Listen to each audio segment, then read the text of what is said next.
Bonjour et bienvenue sur TV Land, votre télévision locale pour l'édition de ce mercredi 7 septembre. Aujourd'hui, nous irons à nouveau faire un tour du côté des forums d'associations avec celui de Souston, puis Saint-Paul-les-Dax. Nous suivrons ensuite les trophées des sports de Souston et le Latino Segor avant de recevoir nos invités du jour pour nous parler du festival de fin d'été à Dax, Toro y Salsa.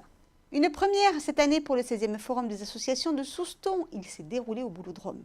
De nombreuses associations sont venues présenter aux Soustonnais leurs activités.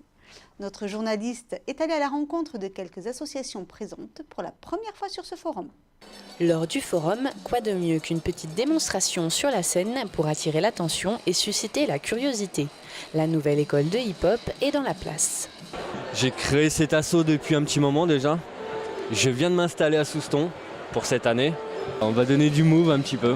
Avant, c'était vraiment les jeunes des quartiers qui avaient pris le monopole là-dessus. Sauf qu'à l'heure d'aujourd'hui, on a tellement ouvert la discipline à tellement de gens que maintenant, celles qui soient pauvres, riches, il n'y a rien qui peut dire tu n'as pas le droit de danser, t'as pas le droit. Voilà, tout simplement. Tout âge, tout le monde, peu importe. Il faut venir tester, obligé. Tester des formes, toucher la matière, fabriquer un objet, l'envers des couleurs, adore. Je représente l'association L'Envers des couleurs, qui est une association de développement des pratiques artistiques et culturelles. Et puis plus particulièrement, depuis 5 ans, j'anime des ateliers céramiques à Souston. Voilà. Donc mon plaisir, c'est de faire partager mon addiction à la céramique et montrer à chacun qu'il est capable de faire quelque chose, même s'il arrive en me disant j'ai 2 mains gauches. Voilà, en fait, il repart avec une main droite et une main gauche en général, et en tout cas une meilleure estime de lui et le bonheur d'avoir fabriqué une pièce. Voilà, c'est ça, mon ambition c'est ça, c'est de partager ça et de donner le plaisir de créer aux gens et de se retrouver face à eux-mêmes, tout simplement. Et pour continuer à se faire du bien, d'autres vont préférer la médecine traditionnelle chinoise. On présente l'association Yonsei Renjue. On pratique le Qigong, qui est une méthode énergétique chinoise multimillénaire, puisqu'on retrouve des traces du Qigong depuis 7000 ans avant notre ère. Donc nous, on apprend ces méthodes, et notamment l'Yuan-Gong, qui est une méthode facile à apprendre et qui est accessible à tout le monde. Le Qigong vise quelque chose dans une durée, améliorer sa santé d'une façon durable. Voilà. C'est un art de longue vie, voilà, simplement. À l'issue de cette journée a eu lieu la remise des trophées des sports aux champions et championnes qui font la fierté de la commune. Regardez. Du tennis à l'aviron, en passant par le ball-trap, la pelote ou la course d'orientation, Souston est une ville sportive qui aime récompenser ses champions. Ce soir, nous mettons à l'honneur les sportifs méritants de la commune de Souston.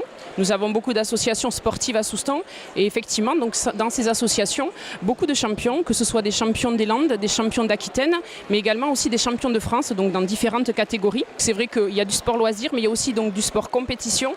Et je trouve que intéressant, puisqu'il y a des jeunes, des moins jeunes, toutes catégories effectivement d'âge confondues, de pouvoir montrer que Souston réunit aussi dans le sport toutes ces catégories-là et permet de mettre à l'honneur comme ça ces personnes qui se donnent au quotidien et tout le long de l'année. Nous mettons à l'honneur également donc, des dirigeants des coups de cœur, donc dirigeants bénévoles et qui ont donné beaucoup de leur personnalité donc, au sein de leur club, et également des sportifs méritants qui sont ni champions vraiment de France ni d'Aquitaine, qui n'ont pas de titre à proprement dit, mais qui, par exemple, je pense au cyclo, pour effectivement donc, perpétrer leur passion qui est faire du vélo.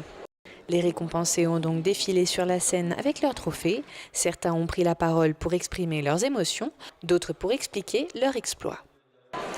Eh bien voilà, nous avons participé donc à un périple organisé par la Fédération de cyclotourisme.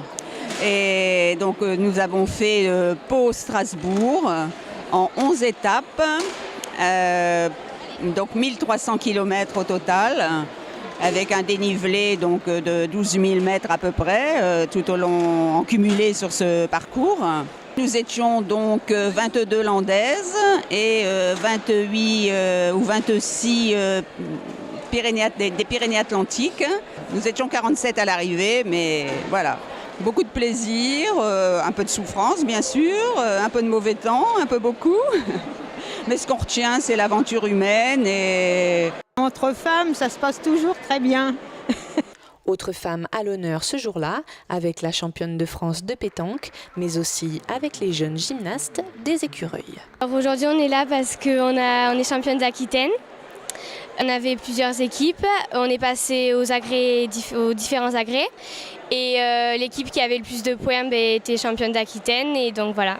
On ne reçoit pas souvent des titres comme ça, donc c'est vraiment, on s'y attendait pas du tout et du coup on est super contente. En seconde partie de soirée, les champions de France honneur de rugby sont revenus sur leur victoire, une victoire qu'ils fêtent encore et qui fera encore longtemps la fierté de la ville. Autre lieu, autre forum, direction Saint-Paul-et-Dax, où parmi la multitude de stands tous aussi intéressants les uns que les autres, 2 d'entre eux ont particulièrement attiré notre attention. Voici des images qui vont vous faire remonter le temps. Après 30 ans d'existence, l'association Les Amis du Vieux Saint-Paul continue de faire découvrir à travers de photos anciennes l'histoire de cette ville. Le but est de rechercher et faire connaître l'histoire de la ville de Saint-Paul-et-Dax. Alors, on s'attache surtout à rechercher dans les archives de la ville et les monuments, le patrimoine, tout ce qu'on peut retrouver, plus les souvenirs que peuvent avoir les gens, les anciens, et également toutes les vieilles photos, les vieux documents qu'on peut retrouver qui permettent de réécrire l'histoire locale. Pendant longtemps, la ville de Saint-Paul a été la banlieue de Dax et n'est connue que comme banlieue de la ville de Dax. Donc l'histoire, c'est l'histoire de Dax. Or, nous avons notre propre histoire et j'estime que c'est un patrimoine, c'est quelque chose, nos racines, il faut les conserver, les garder et les faire connaître. Autre association qui remonte le temps avec leur appareil de communication et qui, malgré la technologie d'aujourd'hui, continue d'exister. Eh oui, le morse existe encore puisqu'il y a des armées, certaines armées, à savoir les Américains et les Russes, qui utilisent encore ce système de transmission qui a la particularité d'être le plus fiable à l'heure actuelle. Le morse, c'est ça, il y a un alphabet qui est composé de points et de traits. Et le A, par exemple, c'est un point, un trait. Le B, c'est un trait et 3 points. Voilà. Avec une ampoule lampe de poche, vous faites du morse. En tapant sur des tuyaux dans la prison, les prisonniers communiquent avec l'extérieur en faisant du morse. Et le Titanic, quand il a coulé, les opérateurs graphistes radio transmettaient 3 points, qui était le S, 3 traits, qui est le O, et 3 points, qui est le S. Ils transmettaient SOS. Comme je l'ai dit tout à l'heure, c'est un passe-temps technique. Donc nous travaillons beaucoup à construire notre matériel, dans ce qui met en œuvre pas mal de composants électroniques de haut niveau, voilà. Chaque année, le festival Latino Segor rassemble des milliers de personnes. Musique latine au coucher du soleil, des couleurs caribéennes, de quoi nous faire voyager en cette fin de période estivale. Salsa, reggaeton, rumba, les danses cubaines ont débarqué sur les plages landaises lors du festival Latino Segor. 2 danseurs professionnels ont partagé leur savoir aux nombreuses personnes présentes ce jour-là. On a fait des sons, des cha-cha, on a fait la bachata. C'est pas exactement cubain, mais beaucoup de personnes aujourd'hui disent que c'est encore un rythme qui est sorti de Cuba, parce que Cuba c'est le pays où il y a beaucoup de rythmes comme le mambo, cha-cha-cha, le pilon, le Mozambique, la rumba, l'afro-cubain. C'est des danses qui se mélangent avec l'Espagne, l'Afrique et puis le cubain, que c'est l'identité cubaine. Donc on ne peut pas éviter ça, c'est quelque chose qui va avec. Puis ces danses lentes nous permettent, donc par exemple la bachata, même si ce n'est pas à 100% cubain, ça nous permet de créer un tremplin, parce qu'elle est douce, elle est sensuelle. Et au milieu de nos danses de rue, parce que les reggaeton c'est une danse de rue, la salsa c'est une danse de rue, c'est des danses populaires, ça permet d'apaiser un peu et que les festivaliers se sentent à l'aise et que pendant 2 heures, vous avez vu, on n'a pas arrêté, ils respirent et c'est comme on a fait avec les sons, avec les cha-cha-cha cubains et c'est en fait on monte, on descend et on ne se rend pas compte de 2 heures. C'est 2 heures qui passent assez rapidement. Sans problème. 2 heures de cours sur des pas rythmés et endiablés que les festivaliers ont pu apprendre avec attention. Au début c'est vrai que on y va doucement, mais une fois qu'on arrive à les envoûter avec les rythmes et avec la chaleur cubaine, ça marche tout seul. Les gens arrivent. Mais vraiment, surpris de savoir que nous, Cubains, voir que notre culture est aimée en France, autant que les Cubains ils aiment la culture. Et ça, c'est vrai que pour nous, c'est une surprise de voir qu'il y a des personnes françaises qui puissent même la danser, la savourer, La partager, et la vivre. C'est grandiose. C'est grandiose et pour nous, c'est très important. En fait, on se sent en famille, on se sent à la maison. On leur donne envie et puis après, il n'y a plus ces côtés techniques, il n'y a plus ces côtés professionnels proprement dit. C'est magique, on donne, on reçoit. On donne, on reçoit et puis on peut rester toute la nuit à faire ça. Malheureusement, les festivals ont un programme et on les suit, mais c'est magique, c'est magique.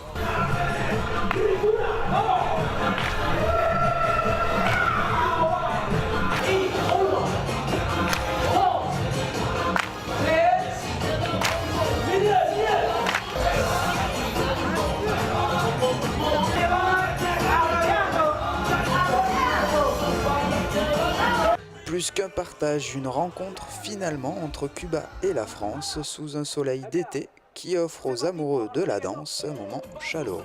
On est en face de la mer, donc moi je me transformée comme ça, je dis je suis aux Caraïbes. Là-bas, on a les gens, on a la musique, on a la fièvre entre nous, donc on a partagé quelque chose de très très fort. Pour nous, c'est très fort. Le festival, c'est un côté chaleureux, c'est vraiment un moment de rencontre familiale, amicale, et on se donne à fond. On n'est jamais fatigué quand on a des gens motivés en face, quoi. C'est extraordinaire. Une façon délicieuse de saluer l'été qui s'achève, c'est avec le festival Unique au monde de Toro y Salsa, un festival qui s'adresse tout d'abord aux passionnés de musique afro-caribéenne et aux aficionados. Ce festival commencera vendredi 9 septembre et s'achèvera dimanche. Alors, notre premier invité pour parler de ce festival et plus particulièrement des corridas et des nubiadas est Monsieur Lavigne, qui fait partie de la commission taurine d'Aquoise. Monsieur Lavigne, bonjour. Bonjour. Alors, pour ces férias de Dax, les férias de Dax se sont achevées. Il y avait des corridas qui ont été un succès, on a eu des triomphateurs. Absolument, oui. Il y a eu le triomphateur le premier jour et également dimanche matin. Dimanche matin. Cette feria s'achève. Pour la fin de la temporada, il y a Toro y Salsa, qui pour vous signe vraiment la fin de la temporada d'Aquoise. C'est une programmation que vous voulez différente des férias d'Aquoise, plus pointue? Non, absolument pas. Lorsqu'on fait, on élabore les cartels, on s'attache, y compris pour Toro y Salsa, comme pour la feria, à faire les meilleurs cartels possibles. D'accord. Vous pouvez nous en parler? Oui. Le programme de Toro y Salsa, c'est quoi? Alors, on commencera donc le samedi 10 septembre après-midi par une corrida de Fuente Imbro, un élevage récent en Espagne, mais qui fait partie du Gotha aujourd'hui. Avec un trio qui sera composé donc de Diego Rudiales, qui vient de triompher à Bilbao, en coupant 2 oreilles, qui est un taureau très, très pur et dont le grand maestro Curo Romero ne tarit pas d'éloges, ce qui est une référence. Ensuite, le basque d'Orduña, Ivan Fandiño, qui est un taureau qui a traversé, qui a eu sa traversée du désert après une cornada assez importante à Bayonne et qui a eu du mal à revenir à la surface. Mais aujourd'hui, depuis Bilbao, où il s'est très bien comporté, également à Bayonne et encore dimanche à côté de Cuenca où il a coupé 4 oreilles, il revient à son meilleur niveau, ce qui est très bon augure pour nous. Et enfin pour le troisième, ce sera donc Pepe Moral qui avait triomphé l'année dernière en coupant 3 oreilles en compagnie de Rulli et Manzanares, donc qui a 2 contrats, un pour les fêtes. Il n'a pas été très bien servi par ces taureaux, donc il n'a pas pu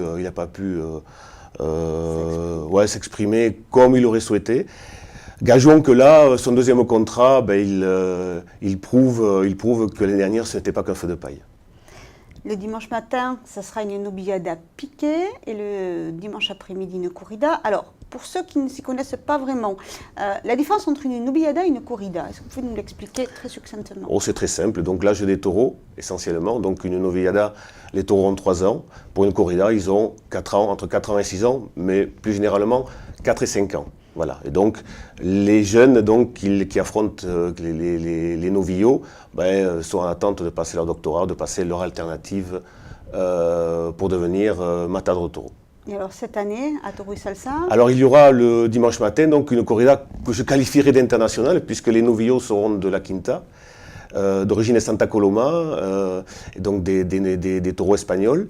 Et pour les affronter, le Mexicain Luis David Adame qui très certainement va valider à Dax une de ses dernières novilladas puisqu'il va prendre alternative dimanche prochain à Nîmes des mains de Talavante.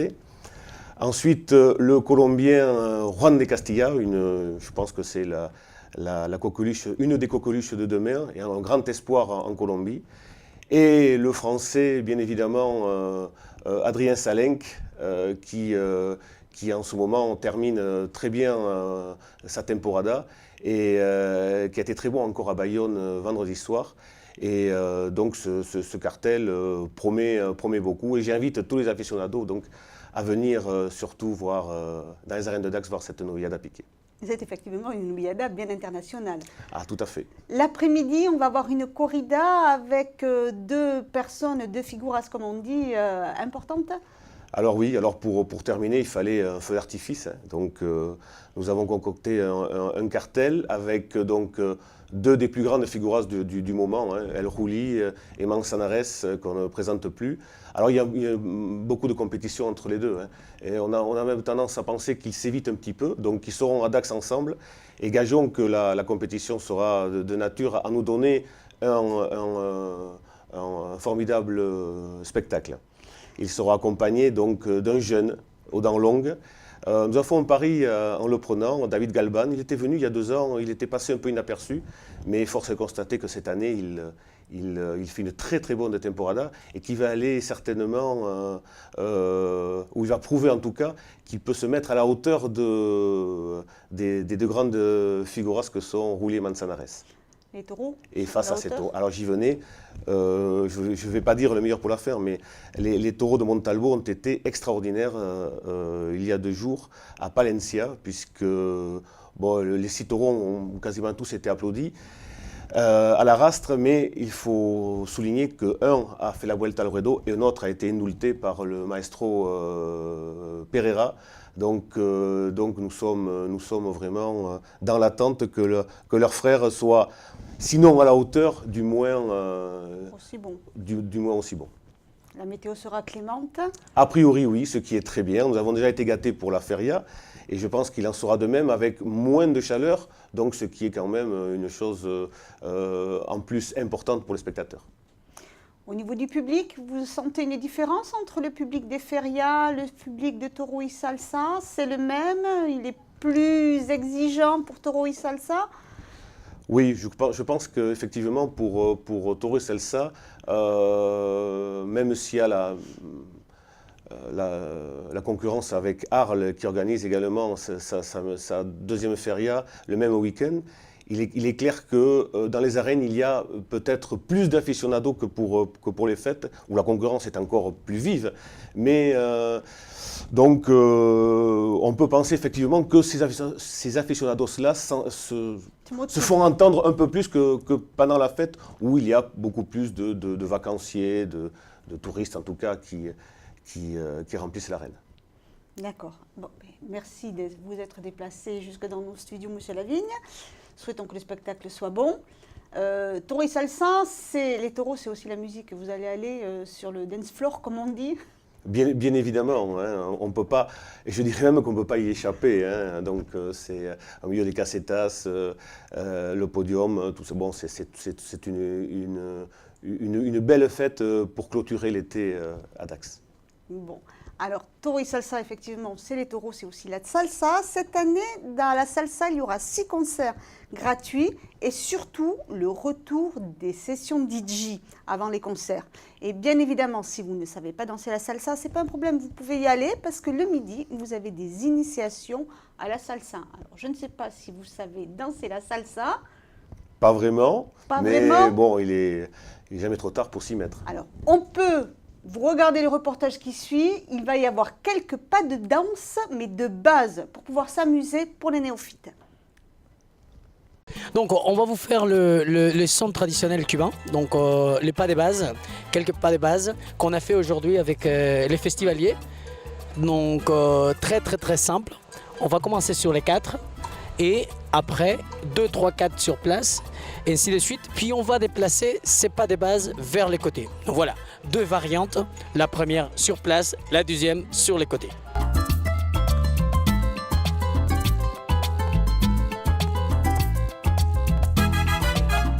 C'est un de la base de la salsa. C'est pas des bases, c'est des choses simples. On avait fait des déplacements derrière, et puis des déplacements latéraux, et puis des déplacements devant et derrière. C'est des pas basiques, des pas de niveau débutant, quoi.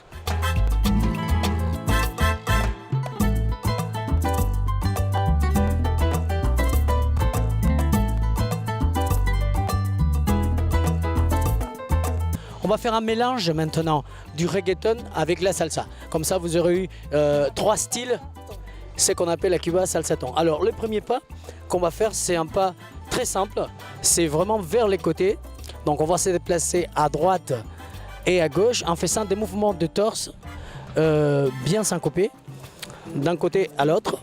Ensuite, on va venir sur place avec un pas de base et on va faire un demi-cercle à droite, un demi-cercle à gauche, tout en marquant le mouvement classique du reggaeton, le torse. Et pour finir, on va faire un pas de salsa pour passer vraiment du reggaeton à la salsa. Maintenant, j'ai le plaisir d'accueillir sur notre plateau Nicolas Vergonzone.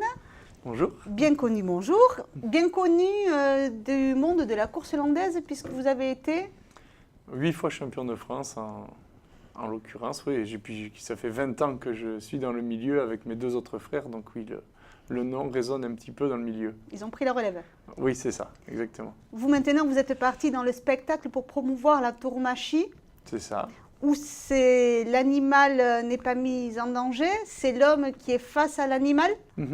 Oui, la tauromachie, c'est un ensemble. Il y a la corrida qu'on connaît très bien et il y a les tauromachies dites plus populaires qui sont nées dans diverses régions, dans divers départements et qui, au fil des histoires de ces départements, de leur tradition, se sont développées et sont devenues des particularités à part entière. Et c'est vrai que je les ai toutes côtoyées, j'ai beaucoup d'amis à l'intérieur et on a eu l'idée de créer un spectacle autour de ces tauromachies pour les faire découvrir au grand public. Vous profitez donc du festival Tauroï Salsa. Pour le présenter, vous êtes l'apéritif de Tauroï Salsa.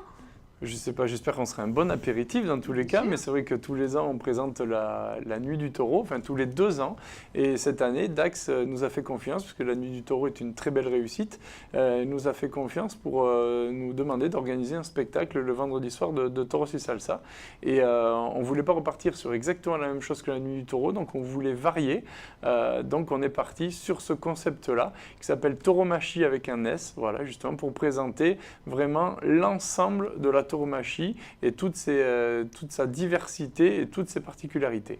Je vois qu'il y a de la course landaise, des recortadores, de la course camarguaise, des forcados. Alors, la course landaise, on connaît bien chez nous. Par contre, vous allez nous en dire un petit peu plus sur déjà la course camarguaise. Quelle est la différence entre la course landaise et la camarguaise? La course landaise, tout le monde sait qu'il y a les écarteurs et sauteurs qui sont les acteurs principaux, donc qui sautent et qui esquivent les bêtes quand elles leur foncent dessus. Mais là, la course camarguaise, il y a 2 particularités. Déjà, c'est le bétail. L'animal est différent et de type différent. Il n'est pas corné pareil, il n'a pas les mêmes caractéristiques. Donc, déjà, c'est une première particularité. C'est intéressant de voir la différence entre un taureau espagnol et un taureau camarguais. Il est corné comment, le taureau camarguais? Le taureau camarguais, il a tendance à avoir les cornes vraiment très pointées vers le haut, vers le ciel, en forme de lyre un petit peu, comme on dit. Et il a surtout la particularité de courir beaucoup plus, d'avoir beaucoup plus de fond, beaucoup plus de vitesse que le taureau espagnol.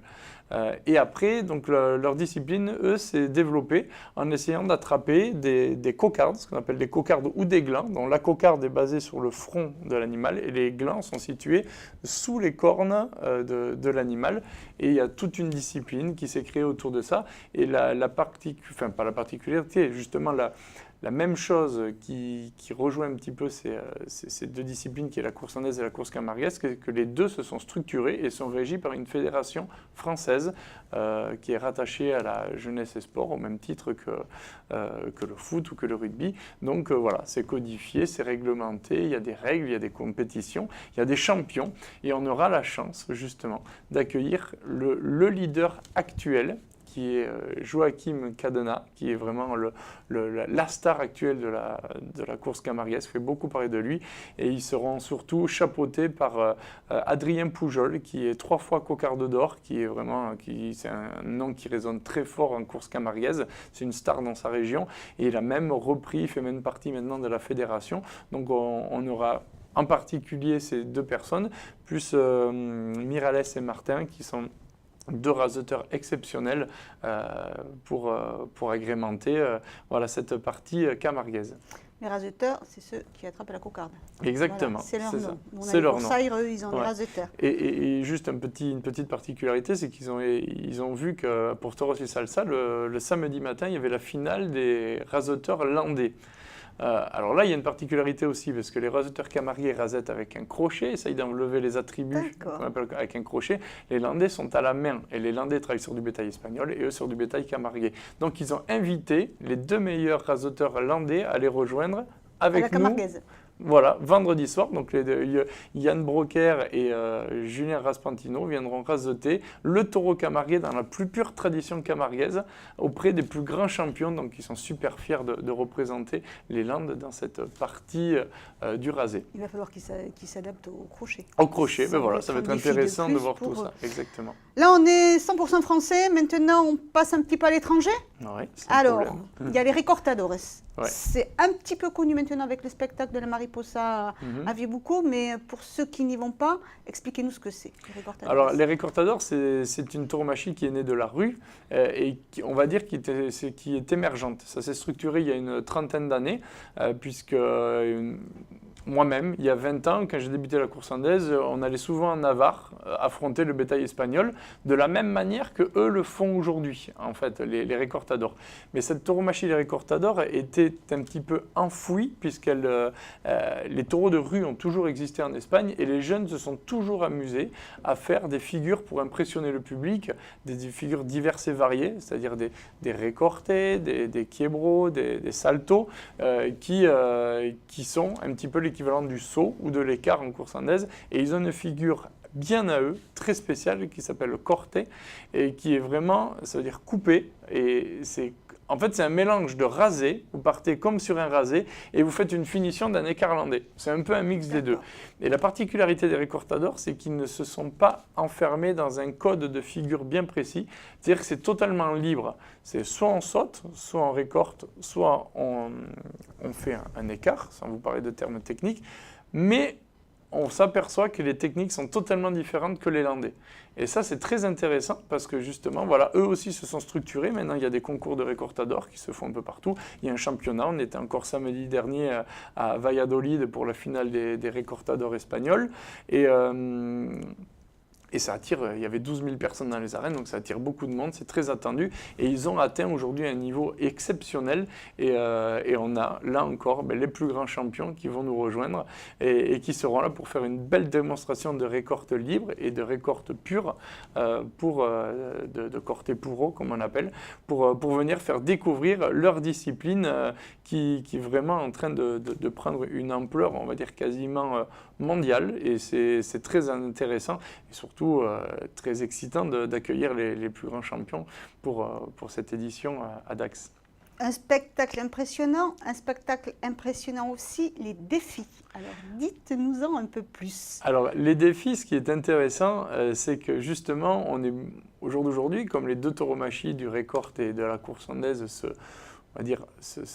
se ressemblent un petit peu, ou s'assimilent, il y a des sauteurs, des gens, des recortadores qui sont plus particulièrement spécialisés dans le saut.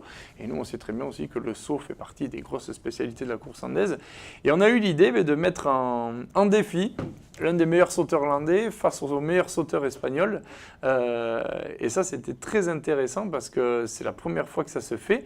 Et ça sera le soustonné Dominique Larrier qui va affronter Paquito Morillo, le meilleur sauteur espagnol. Et l'idée, ça va être qu'il y en ait un qui fasse une figure et que l'autre soit capable de faire la même. Ils vont se lancer des défis comme ça face à un taureau. Et on va voir jusqu'où le défi va aller, peut monter et voir les limites de chacun. Et je pense que ça va donner donner un énorme spectacle parce que chacun va vouloir prouver la force de sa tauromachie, les valeurs de sa tauromachie et prouver qu'il est le meilleur. Donc ça devrait être super intéressant à suivre. Et on aura la même chose du côté des écarteurs. On aura Baptiste Borde qui est le leader actuel, le meilleur actuel, qui a d'ailleurs écarté un taureau lors de la corrida du 15 août à Dax, à cornes nues. Un taureau de... je me suis perdu le nom de... C'est pas grave, ça me reviendra tout à l'heure, je me suis échappé le nom. Et Pedro Carolino, qui est le meilleur, pareil, écarteur, je vais employer le mot écarteur, portugais, et ils vont se défier tous les deux face à un superbe taureau de la Campana. Et là, c'est pareil, il me tarde de ce moment-là, je pense que ça va être, c'est eux d'ailleurs qui vont finir le spectacle, ça va être un moment assez excitant. Là aussi, on est dans l'international. On parle de portugais. Vous avez une autre spécialité portugaise à nous proposer? Exactement. La spécialité portugaise, on connaît la corrida portugaise, c'est une corrida à cheval, où à la fin, au lieu qu'il y ait une mise à mort au taureau, ce sont des hommes portugais, une équipe qui vient attraper le taureau, qui viennent faire face au taureau et qui vont le défier comme ça, à main nue, et essayer de l'arrêter. Alors ça, c'est très, très, très spectaculaire. Puisque ces hommes n'ont aucune aide pour attraper ce taureau. Et d'autant plus que là, vu que le taureau ne sera pas travaillé pendant une vingtaine de minutes comme lors de la corrida à cheval, le taureau sera beaucoup moins affaibli. Ce qui fait qu'en fait le défi est encore plus grand, puisque le taureau sera moins fatigué, aura plus de force, plus de puissance. Et le stopper à ce moment-là, ça va être encore plus compliqué. Donc là encore, voilà, ça va être intéressant de suivre ce moment qui risque d'être à émotion là aussi. Oui. Plus grand, plus haut, plus fort? C'est ça, toujours plus haut, toujours aller plus haut dans nos spectacles. Là, on crée la diversité. D'habitude, la Nuit du Taureau, c'est très landais avec une présentation très artistique. Là, on replonge vraiment, le spectacle s'appelle Tauromachie. On replonge vraiment dans un spectacle très taurin, très fort. On a voulu créer un cartel en espérant en tout cas que la force de la tauromachie soit ressentie, que voilà, les meilleurs puissent démontrer que cette tauromachie populaire aussi est très forte en émotion, porte sur le public et a un réel intérêt à être suivi. Et je pense que dans tous les cas, honnêtement, quand je regarde le papier, parce que cette discussion est née comme toutes les discussions autour d'un verre, et ça paraissait assez utopique de pouvoir monter un cartel aussi fort, aussi costaud, aussi beau. Et sincèrement, je ne reviens pas moi-même, quand j'ouvre le prospectus, je ne reviens pas moi-même d'avoir réussi à réunir toutes ces personnalités quand on sait la difficulté du mois de septembre, où il y a toutes les finales de course landaise, toutes les finales de course camariès, toutes les finales des Recortador, où ils sont très pris, ils sont très demandés, il y a la fatigue de la temporada, qu'ils aient accepté de tous venir, d'avoir réussi à les réunir sur une même date, qu'ils soient tous présents, c'est exceptionnel. Je ne sais pas si un jour le calendrier ou les réponses positives qu'on a eues cette année pourront se reproduire un jour. Donc voilà, j'espère qu'à l'arrivée, ça fera un beau spectacle. C'est un spectacle qui sera donc très différent de celui qui s'appelait Tauromachie, que vous avez présenté il y a 2 ans à Vieux-Boucau notamment. Oui, c'est-à-dire qu'il est beaucoup plus étoffé. Il sera plus fort en tauromachie, il sera beaucoup plus riche, avec des taureaux beaucoup plus gros, de ganaderia beaucoup plus connus. Des stars, avec toutes les stars, etc. Disons que dans une arène de Vieux-Boucau de 2000 places, on ne peut pas présenter le même cartel que dans une arène de Dax de 8000 places. Donc voilà. Et bien évidemment, je tiens à le préciser, la corrida n'est surtout pas mise de côté, le spectacle s'appelle Tauromachie, donc il y aura un hommage à la corrida qui sera fait d'une manière artistique par la troupe Zarkam et le cavalier Gilles Fortier qui viendront clôturer ce spectacle à travers un clin d'œil artistique à la tauromachie à pied, à la corrida, parce que voilà, il était convenu à la commission taurine de Dax de ne pas y mettre de corrida dans ce spectacle qui pourtant se nomme Tauromachie, parce que derrière, il y a 2 gros cartels présentés lors de Toros y Salsa. Donc voilà, c'était très important que ces cartels soient aussi mis en valeur. Et nous, de présenter la tauromachie populaire, la tauromachie à pied, ça fait une programmation pour la salsa exceptionnelle. Donc voilà, tous les amoureux de la tauromachie, ne ratez pas l'ensemble de Toros y Salsa parce que ça va être un gros rendez-vous. Il reste des places? Il reste quelques places. Mais c'est vrai que c'est pour tout public. Pour tout public, tout le monde peut venir voir. Et justement, la particularité de ce spectacle, c'est la découverte. Ça va être un tour du monde des tauromachie. Ici, chez vous, du tout petit au plus grand. Ils vont voir plein de choses différentes. Ça va être très varié. Il va toujours avoir de nouvelles choses dedans. En plus, le côté présentation dont on a le secret avec le club Torembo Letero, ça fait toujours vraiment assez spectaculaire avec un grand feu d'artifice à la fin, la troupe Zarkam et ses chevaux de feu. Voilà, ça va être beaucoup de choses à découvrir, à voir. Pas besoin de faire des milliers de kilomètres. Ça sera tout à Dax, voilà, le vendredi 9 septembre. Question un peu plus personnelle. Ce sont vos racines landaises qui vous ont amené à promouvoir la tauromachie. Qu'est-ce que ça fait quand on voit les autres sauter? Est-ce que ça... Oui, mais donc je me suis arrêté. Disons que j'ai eu une carrière tellement riche et tellement forte que je n'ai aucun regret dans ma carrière. Et j'ai maintenant plus de plaisir à permettre... J'ai été le précurseur de pas mal de choses, j'ai bousculé pas mal de codes, j'ai ouvert pas mal de portes. Et aujourd'hui, j'ai plus de fierté en fait à le faire partager, à faire découvrir que de le pratiquer parce que je l'ai déjà fait, j'ai déjà eu fait. Donc maintenant, je ressens beaucoup de fierté dès que je vois des acteurs prendre du plaisir à faire de nouvelles choses justement. Et être à l'origine de ça, c'est quelque chose qui... intérieurement et personnellement me comble totalement. Donc c'est avec beaucoup de plaisir qu'avec le groupe Passion Saltador de sauteurs, avec Dominique, Fabien, Guillaume et David, les amener en Espagne, pouvoir faire les portes que j'ai ouvertes là-bas, leur permettre d'aller dans les plus grandes arènes d'Espagne et autres. C'est vraiment un réel plaisir de les voir s'épanouir là-dedans. Et voilà, donc c'est... Il n'y a plus de tentation? Il n'y a plus de tentation, non, plus trop de tentation, ça va. Bon, alors on va rester dans le show business, dans le bon sens du terme, et on va vous souhaiter un bon spectacle. Ben, merci. La météo va être clémente. La météo a l'air bonne. Tous les acteurs jusqu'au jour d'aujourd'hui seront présents, à part une ou deux blessures au niveau des récortadors espagnols. Mais voilà, tout a l'air pour l'instant en place pour que tout se passe bien. On espère que le bétail va marcher. Parce que si le bétail marche, ça va être, je pense, un super spectacle. Exceptionnel. Monsieur Vergonzan, merci. Et merci à vous de m'avoir reçu. Voilà, cette édition est maintenant terminée. Je vous remercie de nous avoir suivis. Il reste quelques places. Je vous rappelle, si on veut réserver, on s'adresse à qui? À la Régie des Fêtes à Dax, au 05 58 909 909. Voilà, vous avez le numéro de téléphone en direct pour réserver. Quant à moi, je vous quitte et je vous dis à vendredi prochain pour une nouvelle édition de TV Land, votre télévision locale.